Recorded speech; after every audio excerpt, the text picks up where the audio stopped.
Salam sehat buat kita semua, tetap semangat.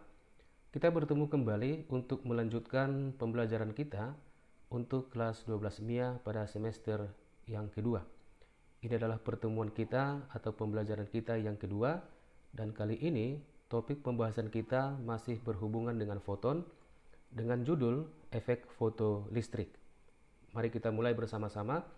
Kita awali dari bagian A, yaitu percobaan efek foto listrik. Fenomena efek fotolistrik pertama sekali ditemukan atau dibuat oleh Albert Einstein dengan menggunakan tabung sinar katoda. Tetapi dalam pembelajaran kita kali ini, tabung sinar katoda kita akan gantikan dengan sebuah rangkaian yang sederhana sebagai berikut. Ini merupakan sebuah rangkaian sederhana yang masih dalam keadaan terbuka dan dihubungkan dengan galvanometer dan sumber tegangan. Kemudian pada daerah yang kosong ini, daerah yang terbuka ini, kita akan sisipkan sebuah lem pengan logam yang memiliki dua kutub, yaitu kutub K dan kutub A. Untuk setiap logam itu memiliki elektron yang dalam keadaan diam atau terikat pada permukaan logam tersebut, di mana K adalah kutub katoda bertanda negatif, A adalah kutub anoda bertanda positif, G adalah galvanometer, dan galvanometer ini akan berfungsi untuk mendeteksi apakah ada pergerakan elektron pada logam atau arus listrik yang mengalir pada rangkaian. Dan V merupakan sumber tegangan listrik. Nah, bagaimana caranya agar elektron yang mula-mula dalam keadaan diam atau terikat pada permukaan logam dapat bergerak atau terlepas dari kutub katoda menuju anoda? Caranya adalah permukaan logam ini harus kita sinari dengan cahaya atau dengan foton tertentu seperti ini. Nah, apabila energi cahaya atau energi foton itu cukup, maka elektron yang mula-mula diam atau mula-mula terikat pada permukaan logam itu dapat keluar atau terlepas dan bergerak dari kutub katoda menuju anoda seperti ini. Peristiwa terlepasnya elektron dari permukaan logam disebut dengan efek fotolistrik. Sedangkan elektron yang terlepas dari permukaan logam disebut dengan fotoelektron. Untuk menghentikan laju elektron diperlukan nilai potensial tertentu yang disebut dengan potensial henti yang disimbolkan dengan V0, di mana perkalian sebuah muatan elektron dengan potensial henti itu akan sama dengan EK, di mana EK sama dengan energi kinetik elektron dalam satuan Joule. E adalah muatan sebuah elektron sama dengan negatif 1,6 kali 10 pangkat negatif 19 Coulomb. Dalam perhitungan nantinya, tanda negatif ini tidak kita ikutkan. V0 adalah merupakan potensial henti dalam satuan volt. Selanjutnya kita akan masuk pada bagian B, yaitu pengaruh intensitas cahaya pada efek fotolistrik. Jika intensitas cahaya diubah, diperbesar atau diperkecil, ternyata energi kinetik elektron itu tidak berubah atau tetap. Intensitas cahaya hanya mengubah jumlah elektron yang keluar dari permukaan logam. Artinya, jika intensitas bertambah, maka elektron yang lepas akan bertambah atau arus listrik akan bertambah. Sebaliknya, jika intensitas berkurang, maka elektron yang lepas akan berkurang atau arus listrik yang mengalir pada rangkaian itu akan berkurang. Selanjutnya kita perhatikan bagian C, pengaruh energi foton, energi foton pada fotoelektron. Kita awali dari bagian pertama, energi cahaya atau foton. Pada pembelajaran kita sebelumnya, kita sudah mengetahui bahwa setiap cahaya atau foton itu memiliki energi tertentu, di mana energinya sama dengan E sama dengan H dikali F sama dengan Hc per lambda. Sedangkan untuk logam itu memiliki energi logam yang disebut dengan energi ambang atau disebut juga dengan sebagai fungsi kerja, di mana energi setiap logam itu akan sama dengan E0 sama dengan fungsi kerja W0 sama dengan H dikalikan dengan F0 sama dengan H dikali C dibagi dengan lambda 0. Setiap logam itu memiliki energi ambang atau fungsi kerja tertentu, seperti ditampilkan pada tabel berikut ini. Di sini ada 7 jenis logam, masing-masing memiliki fungsi kerja yang berbeda-beda. Kalau kita perhatikan, logam natrium itu memiliki fungsi kerja yang terkecil, sedangkan logam platina atau PT itu memiliki fungsi kerja yang terbesar. Artinya, untuk logam natrium, apabila cahaya atau foton datang menyinari logam natrium, maka cahaya tersebut harus datang dengan energi minimal 2,46 elektron volt agar elektron dari permukaan logam natrium itu bisa terlepas. Sedangkan untuk logam platina, cahaya yang datang atau foton yang datang, energinya haruslah minimal 6,35 elektron volt agar elektron dapat keluar atau terlepas dari permukaan logam platina. Nah, di sini kita perhatikan bahwa satuan fungsi kerja dalam elektron volt. Kalau kita konversi elektron volt ke dalam satuan joule adalah sebagai berikut. 1 eV itu sama dengan 1 elektron volt dalam satuan joule sama dengan 1,6 kali 10 pangkat negatif 19 joule. Kemudian kita perhatikan syarat elektron dapat lepas dari permukaan logam. Yang pertama, jika energi cahaya atau energi foton E lebih kecil daripada energi logam, maka elektron tidak lepas atau tetap diam pada logam. Bagian kedua, jika energi foton lebih kecil atau sama dengan energi logam, maka elektron dikatakan tepat akan terlepas dari logam. Dan energi foton ini, E, itu disebut dengan energi minimum untuk melepaskan elektron dari permukaan logam yang disinari. Bagian ketiga, jika energi foton sudah lebih besar daripada energi logam, maka elektron akan terlepas dari logam dengan energi kinetik atau EK atau dengan kecepatan tertentu. Selanjutnya bagian D, menentukan energi kinetik elektron atau EK. Energi kinetik elektron adalah merupakan selisih energi foton dengan energi logam. EK sama dengan E dikurangkan dengan E0. Nah, ini masih bisa kita ubah, kita hubungkan terhadap frekuensi. Maka EK akan sama dengan HF dikurangkan dengan HF0. Dan bisa juga kita hubungkan terhadap panjang gelombang, maka EK akan sama dengan HC per lambda dikurang dengan HC per lambda 0. Di mana H adalah tetapan Planck sama dengan 6,63 kali 10 pangkat negatif 34 dalam satuan joule second. F adalah frekuensi cahaya satuan hertz.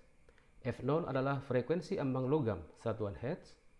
Lambda adalah panjang gelombang cahaya atau foton dalam satuan meter. Lambda 0 adalah panjang gelombang ambang logam dalam satuan meter. Sedangkan C adalah cepat rambat cahaya yang besarnya 3 kali 10 pangkat 8 meter per sekon. Selanjutnya kita perhatikan grafik energi dengan frekuensi pada efek fotolistrik. Sebagai berikut. Pada arah vertikal ini menyatakan energi dalam satuan elektron volt. Sedangkan arah horizontal ini merupakan besaran frekuensi dalam satuan hertz. Grafiknya adalah sebagai berikut.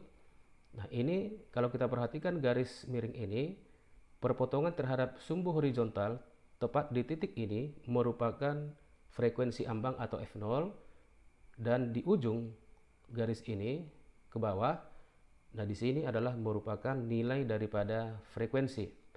Sedangkan dari ujung ini, jika kita tarik garis arah horizontal ke kiri, memotong tegak lurus sumbu vertikal, maka di titik ini adalah merupakan besaran daripada energi kinetik elektron. Sedangkan jika garis ini kita perpanjang ke belakang sampai memotong sumbu horizontal seperti ini, maka titik ini adalah merupakan nilai daripada energi ambang logam.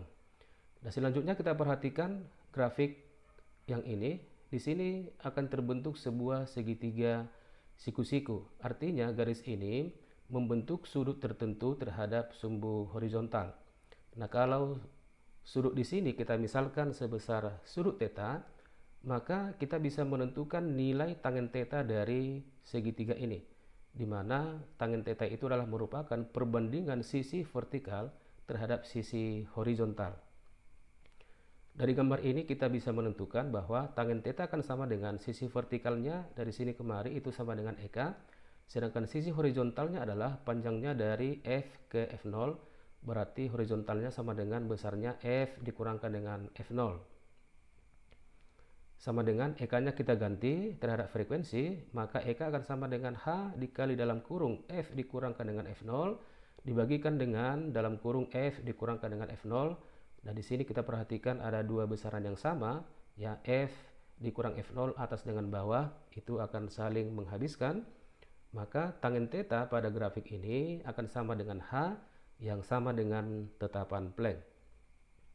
Nah, untuk lebih jelasnya, mari kita perhatikan contoh soal yang nomor 1. Panjang gelombang ambang sebuah logam adalah 5000 Armstrong, disinari cahaya dengan panjang gelombang 2000 Armstrong. Tentukanlah energi kinetik elektron yang keluar dari logam, dan diketahui konstanta Planck H sama dengan 6,63 kali 10 pangkat negatif 34 Joule sekon. Kita perhatikan pembahasannya. Nah, dari soal diketahui bahwa panjang gelombang ambang lambda 0 itu 5000 Armstrong. Kita ubah ke dalam satuan meter, 5 kali 10 pangkat negatif 7 meter. Sedangkan panjang gelombang cahaya yang menyinari logam itu sama dengan 2000 Armstrong, sama dengan 2 kali 10 pangkat negatif 7 meter. Pertanyaannya adalah energi kinetik elektron yang keluar dari permukaan logam. Energi kinetik elektron dari pembahasan tadi sudah jelas bahwa EK elektron akan sama dengan H dikali C per lambda dikurangkan dengan H dikali C per lambda 0.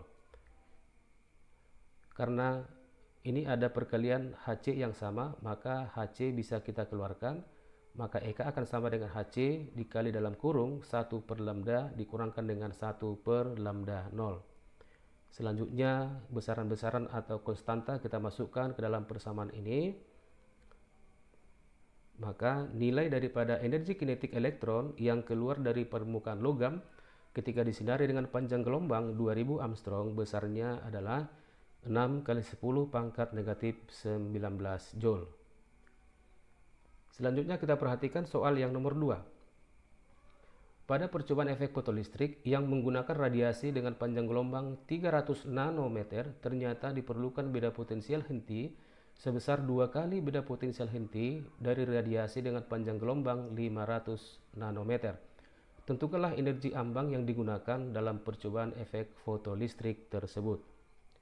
Kita perhatikan pembahasan soal ini. Diketahui dari soal, lambda 1 atau panjang gelombang yang pertama sama dengan 300 nanometer, kita ubah ke dalam meter sama dengan 3 kali 10 pangkat negatif 7 meter, sedangkan lambda yang kedua, panjang gelombang kedua sama dengan 500 nanometer, akan sama dengan 5 kali 10 pangkat negatif 7 meter. Sedangkan potensial henti untuk panjang gelombang pertama, V01, itu katanya sama dengan 2 kali potensial henti pada panjang gelombang yang kedua. Pertanyaannya adalah energi ambang pada percobaan efek fotolistrik. EK sama dengan E dikurangkan dengan E0. Dan di sini kita bergunakan EK akan sama dengan perkalian muatan sebuah elektron dengan potensial hentinya. Ya, maka EK akan sama dengan E dikalikan dengan V0.